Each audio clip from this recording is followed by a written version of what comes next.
Lately, as you guys could have seen, I have spent a lot of time in Elite Dangerous, and I have to say that the game is experiencing a long-awaited revival. Frontier Development finally seemed committed to adding meaningful features along with exciting new ships, and players are starting to feel it. At the same time, I've also been playing a lot of Star Citizen, as I always will. Just yesterday, we got Alpha 4.3, and I can't help but notice that its trajectory now feels a bit similar to what we saw in Elite Dangerous back when the focus was all about Thargoids.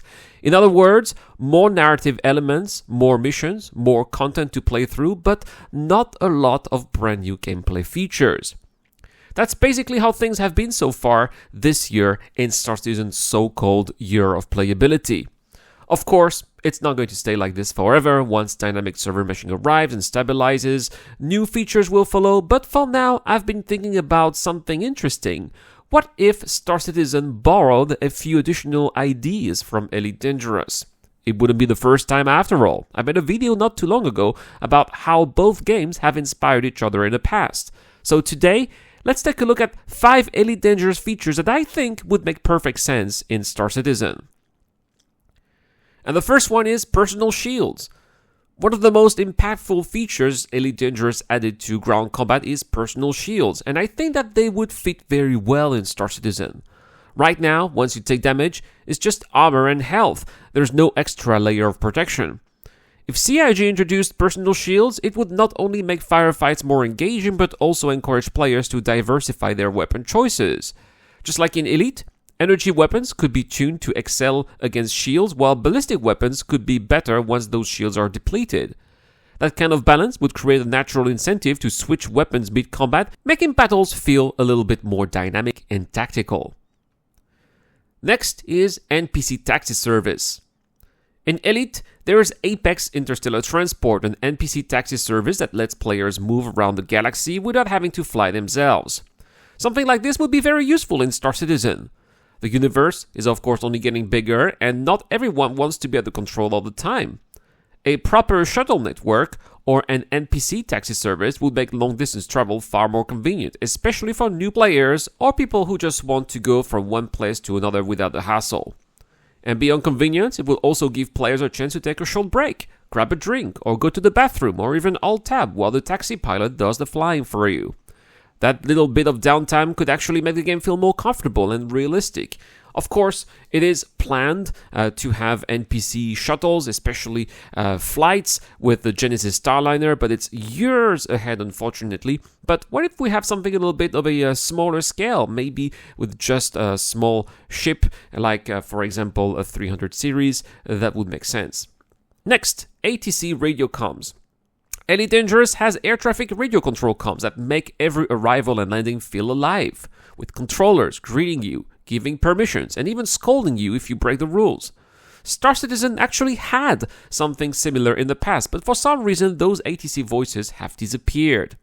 Right now, the only traces we have are at Grimex or Wikelo, who talks to you when you land at his Imperium, but that's more the exception than the rule.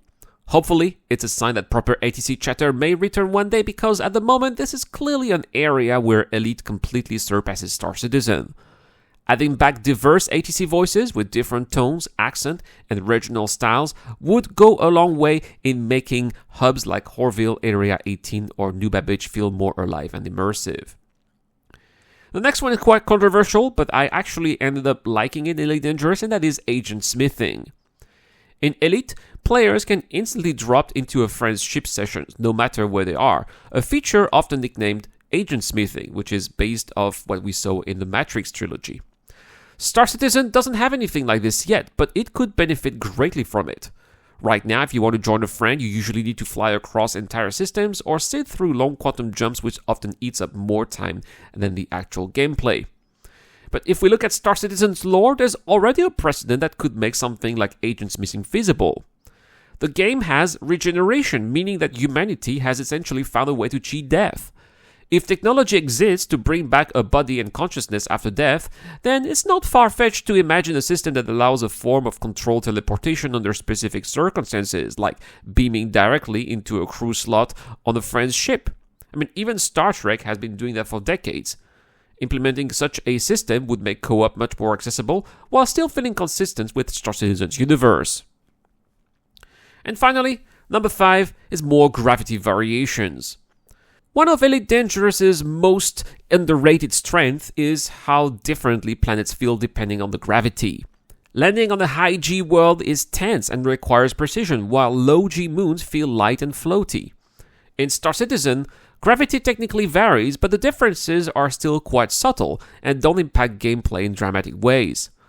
Expanding the system could transform both flying and ground gameplay. On the surface, higher gravity could make jumps shorter and fall more punishing, while low gravity could allow players to leap much higher and even bounce around awkwardly. This could even lead to some hilarious and memorable death animations, similar to what we've seen, for example, in Starfield. On the ship side, gravity variations could force pilots to adapt their approach and landing techniques, making each celestial body feel unique and dangerous in its own way. At the end of the day, both Elite Dangerous and Star Citizen are games that push the boundaries of what space sims can be, each in their own way. Elite has matured into a more content-driven experience, while Star Citizen is still building its foundations of its future. But borrowing a few smart IDs like personal shields, NPC taxis, richer ATC comms, agent smithing, and more dramatic gravity variations could make the universe of Star Citizen feel even more alive and exciting. But what do you think? Are these features from Elite you'd like to see in Star Citizen, or maybe even the other way around? Let me know in the comment section down below. I'm always curious to hear your thoughts. As always, thank you so much for watching. Don't forget to like the video if you enjoyed, subscribe if you're new here, and also check the description for details about Patreon or Discord if you want to support the channel or just help us out. Speaking of Patreons, as always, a big shout out to my amazing members like Dr. Fabin Shadarai, Zio Koshot, Kotar, Sisus, and Doki to Docker. I have been Irad, and I will see you guys in the next one.